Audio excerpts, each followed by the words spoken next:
ng'omuntu buzibu ki bw'olina? Obuzibu kati ku time eno obuzibu bwantuuseeko ebizimba byazze nga simanyi gye byavudde nebinkwata mu bulago muno kati simanyi oba gye byavudde munaye ngera womanyi endwadde zibeera mu nsi bino byolaba bino ebimmazeeko emirembe nyini oza okolera mu bandi ez'enjawulo omugenzi kafeera omula emirembe yatuvaako okolako naba Eagles, Bobi Wine, Lutalo. Anjaga tutunuulire abantu ab'emirundi esatu. Bobi Wine nga David Lutalo kwogatta n'aba Eagles production. Waliwo gwe watuukiriddeko mu mbeera eno kuba nti omusaba obuyambi. Bozzo bakolera konsati zaabwe n'ebintu eby'enjawulo. Waliwo gwe watuukiriddeko? Mu bonna. Kale misaaki gwe nakubirako essimu namukubirako essimu n'aŋŋamba nti yamumiitinga.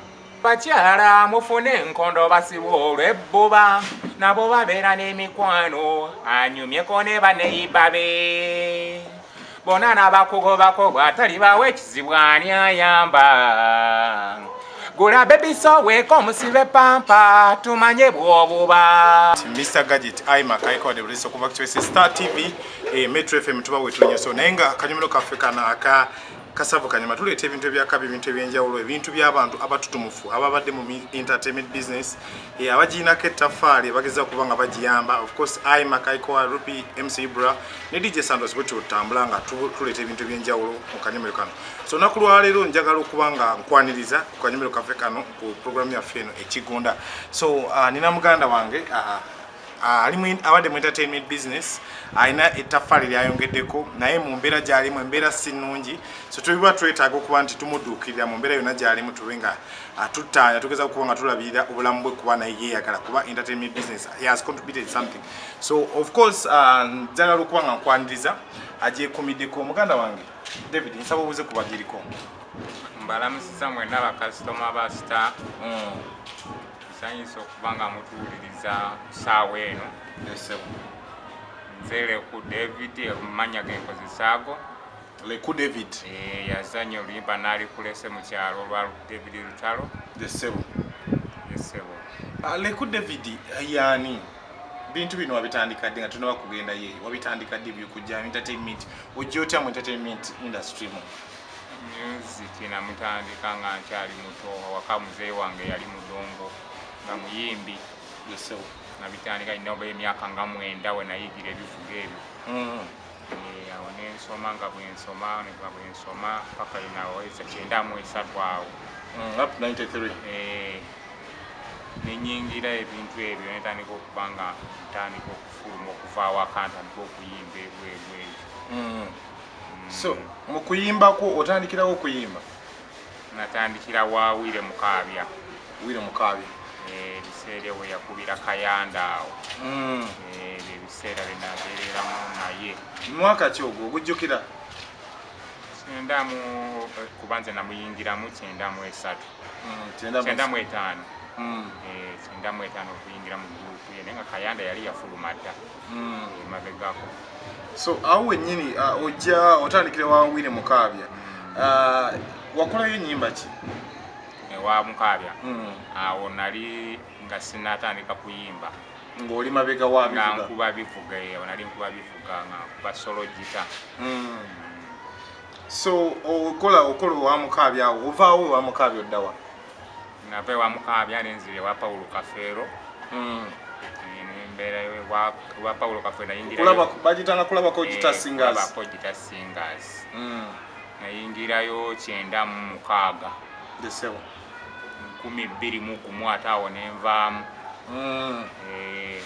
banze nyina bye nalinga ngoba nga mmanyi nti buli gurupu empadde erinnya nina okuba nga neeyongera okulinnya levo omwawulire nti omusajja abadde eri wansi kati ate alinnye hati kyeyali ekigendererwa kyange nga njagala kumwamanye nti omusajja akulaakulanye mu byakola nga nva wansi nga nsijja nninnya bwe nti kati bwe nava ewa Kafeero awo nga mpumudde.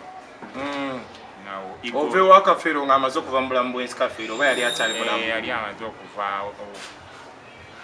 bwe yamala okuva mu nsi awo nga buli omu alina okwenoonyeza gy'alina okugenda awo nenzira mu Eagles yatandika era fe abakubi abatandika ne Eagles nga bava wakatolo bwama fe abatandika Eagles mu bakubi b'ebivuga. So mu bumpimpi wakatolo bwama naye wakolayoko wakatolo bwama saakolayo kubanga aba Eagles bali bakolayo okuvaayo okukola Eagles ate webiseereyo nga nange wakafero siriiyo kakati oba beetaaga abakubi b'ebivuga ne babulya nti wakafero yo abakubi b'ebivuga bavuddeyo bajja ne bannona ne awunyinyigira Eagles. So oyingira Eagles wano wonna oyingira Eagles nero oyingira ngani? Eagles nayingirayo nga nkuba bass guitar. Wano eriyo wadde ku soul guitar kati wano okuba bass guitar. Nate nkuba bass guitar. So awe nyini omalayo ebbanga mu Eagles omalayo ebbanga ki? Eagles nakimala mu myaka 2. Myaka 2. Nga tebannaawukana olwo? Nga tebannabasya bawukanye Joan. Baawukanira ng'ovuddeyo? Nga nvuddeyo awo wenavaayo awo ate ne ngenda ewa Bubi Wine. Wa Bubi Wine? We babeera mu competition awo ne Chameleone awo. Olwo ogenze mu Firebase? Mu Firebase olwo nga nze bandirida waayo. Nembeeramu paka omukulu yawumuza bandi bwe yawumuza bandi awo buli omu neyeyiiza kyalina okukola kubanga ebiseera ebyo yagenda mu America n'atulekawa n'agamba ajja kukomawo kati bwe yakomawo bandi nebanga agiwumuzaamu eyali bandi n'agiwumuzaamuko n'agamba ajja kuddamu atuyite we naviirayo nembeera nga ntuula byange tandika mulimu gwa studio producinga. Studio kyawo gyotandikayo producing? Studio bagiyita Kitchers studio eringa ku Equity Bank awo Ekatwe. So awo wenyini njagala tutunuulire mu mbeera gye nawuliddeko ebintu byenzenda ebyenjawulo obeerako ewa Lutalo ojja otya okugenda ewa Lutalo? Kati ewa Lutalo nva mu studio yenyini egyogeddeko era bannona mu studio nga baagala mukulu wa akuba solo mu gurupu nga taliimu The Hairs kakati awo ne bannona ate ogwa studio nesooka nguleka nengenda ewa Lutalo ntandika okubakubira solo mu gitabo. Wa Lutalo malayo ebbanga ki? Myaka 7. Kuva ddi? Kuva lwe nava mu gurupu ya Firebase ya Bobi Wine. Okuva kulwo nembeera mu myaka 7. Emyaka 7 nakavaayo okwo okuwedde gwenviiriddemu wa Lutalo. Emyaka 7 gino awo wenyini wabeerayo wa Lutalo wofeaturinga mu video ya Lutalo eno Nandikulese Mukyalo? We yakola oluyimba olwo we yampitira nanganja ngonzanyira ku vidiyo eno.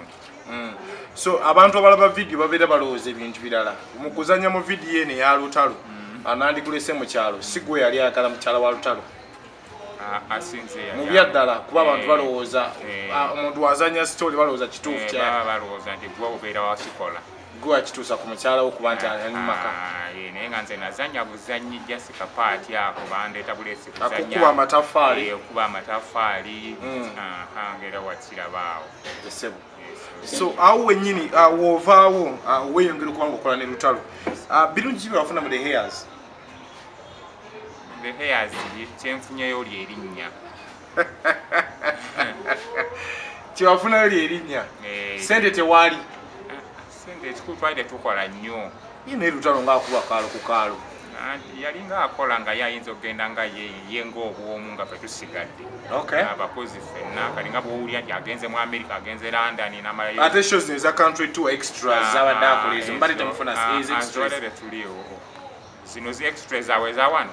Eza wano e Kampala. Ezo tubadde tuzikola nga tukuba lonchi za wano oluusi extra nga teziba nyingi nga muyinza okuba launch main ne mukuba Africana ne mukuba ezo gundi tawuni endala ne mukolayo shows nga 5 oba 6 ate ne mutuula eweeki esitegeera oba ofunyeyo emitwalo 3 oba nangera bwomanyi ebintu bya famire ngo olina ozikozesa ososoleko landi road biki obuzibuzibu ngera zirina okuggwawo ate ng'oluusi muyinza otutuula wiiki bbiri nga temunaddamu kola kakati nga kikkaluubiriza okwezimba nga tosobola funa mu kintu singa obeera mu kintu bwe kityo tosobola funa So wovaawo otadde Lutalo oli wakati Lutalo bwe namuta kakati twakola band bagiyita Melodic Band. esangibwa wa? Melodic Band office yaayo eri ku Kit Charge Studio. Kit Charge Studio eri side yene eri ku Equity Bank e Katwe. Wenyini ku Equity Bank awe Katwe. Ero yo manager wa Famita Reverend. Famita Charles Reverend. Yo manager wa group. So group zino zonna zotambulamu kitegeeza experience ogirina. Lwaki mu mbeera gye tulimu wano gye tukusanzeemu tokolanga bandi yo nobanga okyatambula mu group ez'enjawulo? Ekyo mbadde nkyakirinzeemu nga njagala sooka kuzimba linnya era essuubi ndirina. Nina essuubi kubanga olina osooka okukola ennyimba osobole okubanga ofulumya gurupu eyo. Kati ennyimba nzikoze vidiyo, nina kuba nina vidiyo kati 10 wano wentudde. Olina vidiyo 10? Vidiyo 10 mbadde nga nzikola nzitereka. Nina ez'abalugwala vidiyo ezeeyengo, ennyimba ez'antunga ez'olulugwala nazo zonna nziyina. Kati nina olimba nga nkayiko olwo lwantunda mu balugwala engulu eyo. Oli musajja nzwala yawa? Oli Yaluwa? So Yaluwa wano nkuliddewo bukulizi. So Oluganda wano kyova olumanyi obulungi? Nga bwomanyi nkulidde mu baana Baganda wano kuva mu buto bwange kuba ffene wano okuva mu buto nga tubeera mu baana Baganda mwe tusomera. Tubeera nabo nnyo okutuuka okuba nti njiga olulimi olwo. Nabeera nabo nnyo naye nga tera nagenda okuva awaka. Oba awaka mmaze oluyiga olugwala. So njagala tutunuulire olunaku lwaleero tuzze amawulire gavuddeyo kuba nti embeera gy'olimu olunaku lwaleero ku mbeera gy'ozotambulamu embeera gy'olimu si gy'ogamba nti owaayi embeera nnungi olina obuzibu bwe ng'omuntu. Buzibu ki bw'olina? Obuzibu kati ku tayimu eno obuzibu bwantuuseeko ebizimba byazze nga simanyi gye byavudde ne binkwata mu bulago muno. Kati simanyi oba gye byavudde munaye ngera bwomanyi endwadde zibeera mu nsi. Bino byolaba bino ebimmazeeko emirembe. So ebizimba bino byatandika ddi? Mu Gwakubiri. Mwezi Gwakubiri? Omwaka ogwo guno gwennyini gwe tulimu.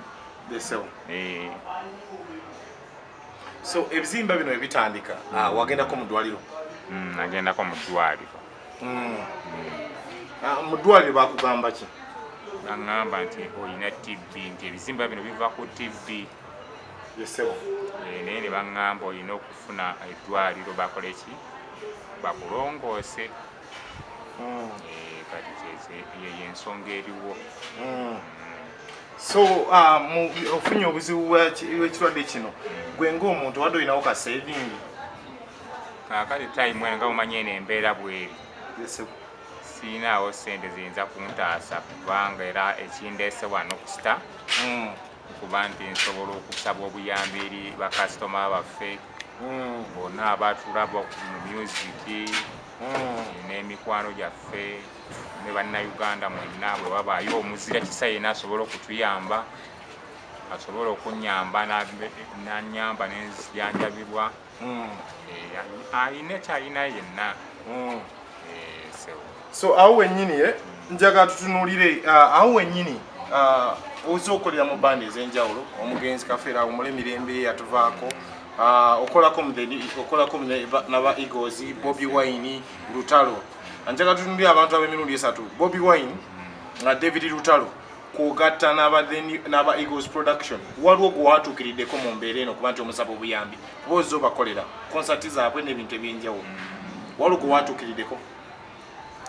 Bonna kale misaaki bwe nakubirako essimu namukubirako essimu n'aŋŋamba nti yamumiitinga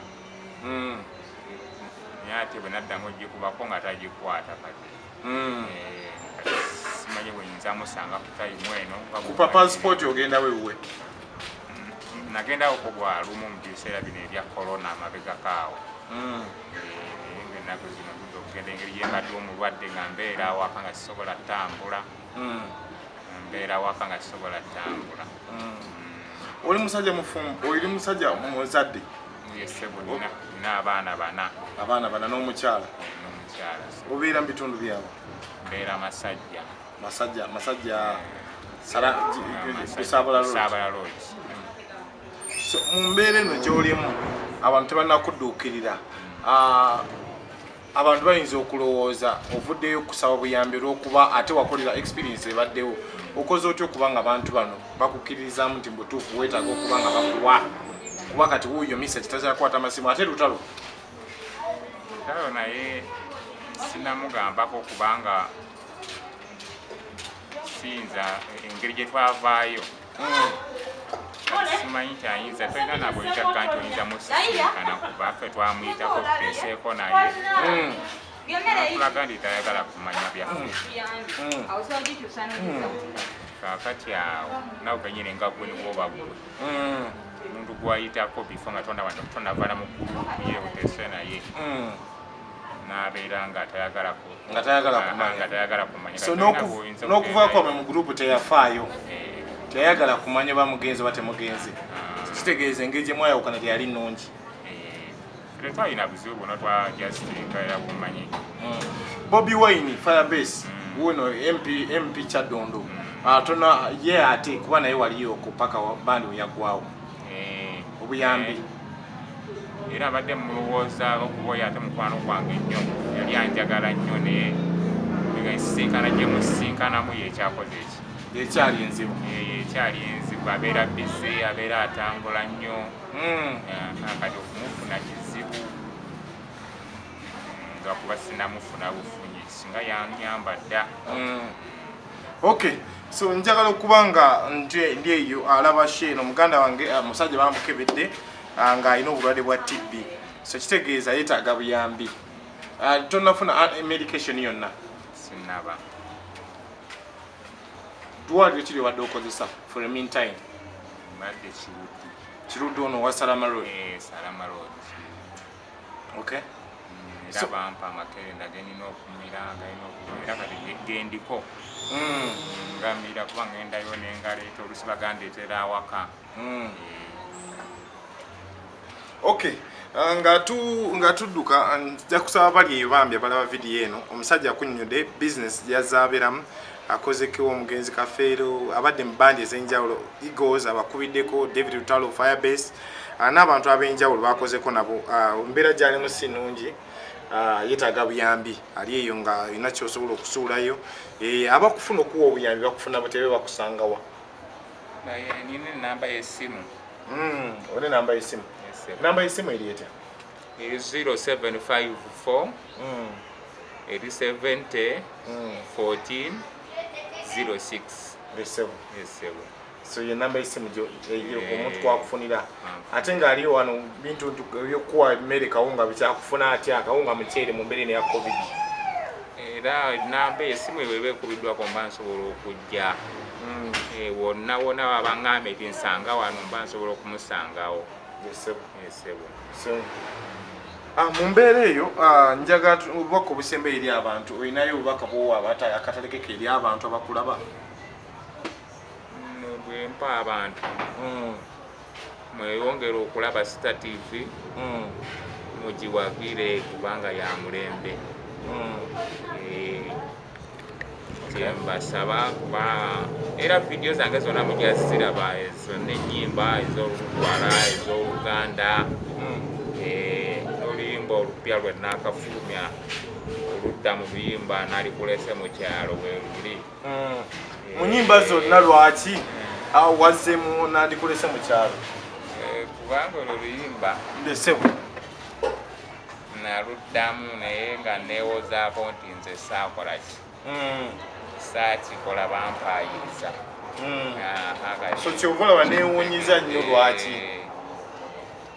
lwaki mu nnyimba zonna wezobeera Nandikulese Mukyalo oluyimba lwa Lutalo lwe lwakuwanika? Lwe lwantunda olwo oluyimba olwo lwe lwakuwanika okuba nti ensi ekumanya. So ate naawe noyagala mu mbeera eno wasaba olukusa okuddamu oluyimba? Ndiwazzeemu. Tekineetagisa lukusa kubanga kinkwatako eri paati yange nze nagizannya. Nze nazanya paati eyo. So nze mba nina okumanya kiki nina okukola singa nti nadda mu bigambo by'omukulu awo ga nti tuweemu mu ddoboozi lyo ettono noba towoganye nnyo ebigambo byewayimbyemu mu luyimba lwebitonotono. Bwe baayita omusiguze mikwano nze n'ennaku yange. So mu mbeera eno Bebe Cool ambassador w'aba TB mu Uganda. So nandisabye otuukire Bebe Cool onoonye engeri yonna gy'otuuka ku Bebe Cool obenga ayambibwa kuba mu mbeera Bebe Cool gy'alimu neera walaba interview n'abantu team Bebe Cool mwena gye muli. Nsaba obuyambi mujje mutuukire omukulu ono ayinza okuba teyakulirako Bebe Cool bandi ya Gagamel naye bandi zazaakola kitegeeza olunaku olumu olulala akyasobola okukola olina abantu boyigirizaayo okuba base gita ne soul gita. Gyebalisebo kuba kati nakati nina n'essomero ly'entweninga abakulu b'ebivuga abagala okuyiga solo gita base gita kubanza ebivuga ebisinga mbikuba byonna ebyo jazz base gita solo gita buno bwonna ndingidde adungu byonna mbikuba byayagala okuyiga asobola okunsinkana netuyiga. Abantu damu bawe enamba tuduke enamba y'essimu 0754 7 14 06. Okay, so muganda wange nsaba ino obuyambi yenna ayite ku namba y'essimu okwo gy'asomye tujja kuba tukiteekawo ne ku screen yawo mpola mpola mube mumuddukira embeera gy'alimu si nnungi amumanyi ng'abadde tomanyi ng'egyomufunamu amulabe ku TV amulabe ku channel yaffe eno bambi gezaako kubanga omudduukira embeera gy'alimu